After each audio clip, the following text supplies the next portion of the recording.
Hey guys, thanks for tuning in to an episode of SV Hydra. In this episode, we are going to install a seawater, raw water strainer.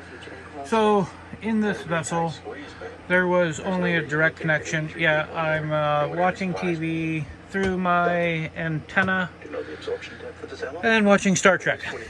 But as we are approaching midnight, I'm still into boat projects mode. So we have here some high quality 3/4 inch line, and we have definite high quality overkill in this raw water strainer that's probably made for a ship, 100-foot motor yacht or something. All brass, half-inch flexi tubing. I've got some very hardcore fittings for my new line, and as we go into the engine compartment and go down here, you'll see that's my raw water intake. It's not even that great of a through hull fitting. However, being in the water, I'm not in a position to change that through hull fitting this time. So, but for now, I'd like to get some straining situation happen, because right now this line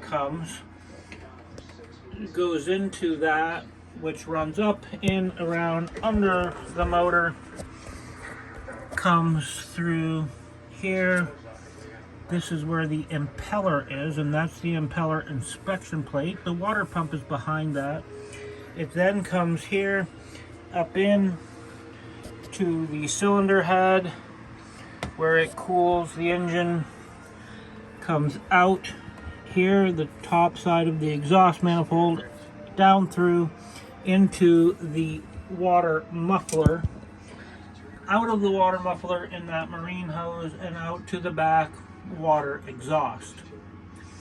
It's important though that there's a water strainer in this, because especially where I'm at in a canal in the Great Lakes, lily pads, sticks, twigs, garbage of all sizes and sorts, and I imagine even though when I'm out in the open ocean, it would have the same effect where seaweed or whatnot could easily get sucked up in there.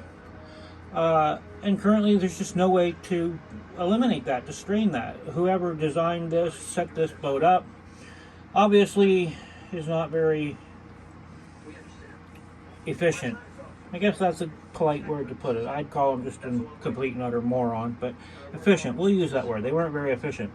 So what would happen is everything it sucks up is going to come into the impeller, and from the impeller it's going to damage it or clog it. It's going to stop my flow of cool water that is protecting my motor, and that's not good. So most people use a very small little sea strainer, that's efficient. This is hardcore overkill, although it does allow not only to see what's coming in, strain what's coming in, but it also has a good reservoir which can act as a reserve chamber, so that if something did in fact clog the system at that point, at the through hull, it would still have a little bit of water coming in to a point. So that's what we're up against tonight. That's what we're going to do as our last boat project of the evening. Thank you so much for tuning in, guys. There will be a part 2 to this to show you the results of what I have done afterwards. So watch part 2 of this video. This is part 1. Thanks so much. If you haven't subscribed, please do. It's so helpful if you subscribe, because it allows me to make more of these videos, and YouTube says, hey, you're kind of worthwhile a little bit, maybe. And if you could tell your friends to watch and subscribe, even if they don't watch every video, just to subscribe would be so very, very helpful. Not to mention, there are perks and benefits of subscribing, because starting this month in September, we are doing giveaways of both free service time through my IPTV services, and other products and giveaways as well. So that's a totally different subject for now. But thank you so much for tuning in, guys. That's where we're at. Stay tuned for part 2. Bye now. Take care.